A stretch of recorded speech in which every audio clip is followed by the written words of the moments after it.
Well, I think if I was going to put it in simplest terms, it's really like martial law. To me, a gang injunction is basically a court order to give law enforcement more power in our neighborhoods, you know? It gives them more of a, like an okay to like mess with us, like for them to abuse our rights, even take away our rights, and not give us nothing. The gang injunction is toward where the law enforcement implements this paper, you know, that they say that, you know, if you're from a gang, you can be in your neighborhood towards where if you're after late at night, you know, you can't hang out, you know, towards you can't be with no one else that's affiliated with the gang, as well towards, you know, that if you're doing anything, you can go ahead and get arrested. Even being in your own neighborhood, you could get arrested, you know, even after 10 o'clock, get arrested. Open container, being arrested, just because, you know, your neighborhood or you have a gang injunction, you know. My cousins was on a gang injunction. By my brother dying, they was taken to jail for being with the family. And told the police that they wasn't the guys that hopped out on us, that they was a part of our family. The police did not want to hear that. They said they're getting booked because they're not even supposed to be around you guys anyway. I think like 2 of them was able to bail out to come to the funeral, but the other ones was not able to bail out. And they missed my brother's funeral. And it was wrong because like even if you want a gang injunction or whatever, that's family. Like it should be acceptable to go around your family.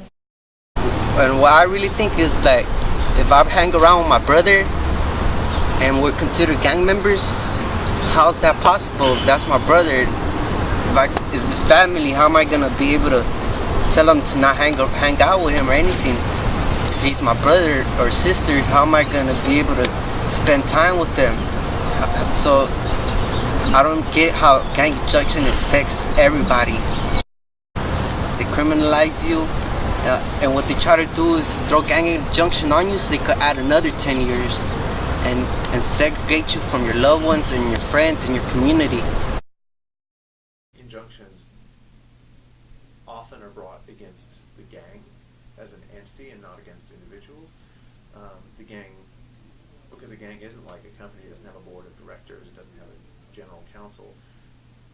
The gang doesn't usually show up in court to defend the action. What happens is nobody shows up in the American system. When nobody shows up in court to defend against a case, the person who brings it wins by default. So that's what happens. Prosecutors win by default and then enforce the injunction against individuals, often without going back to court to prove that those individuals are actually members of the gang.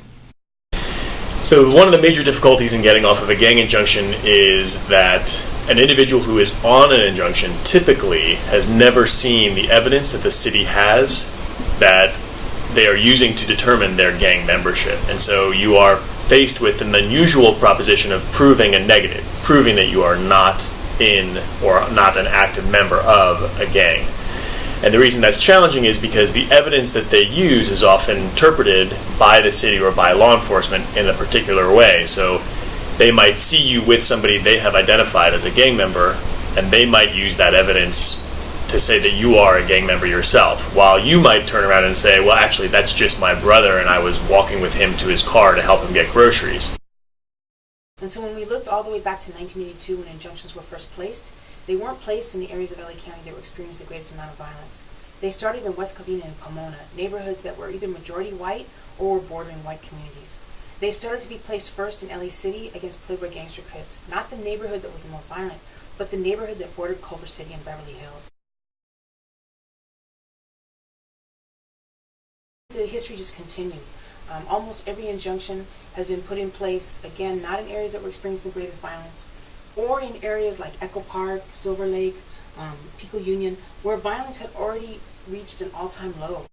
But what was changing in those neighborhoods was extraordinary development, huge amounts of gentrification, displacement of poor residents, especially brown and black residents. And so that's what we see, that injunctions are not put in the areas of the county with the highest levels of violence, but they are put in the areas of the county as a tool of economic development, gentrification, displacement.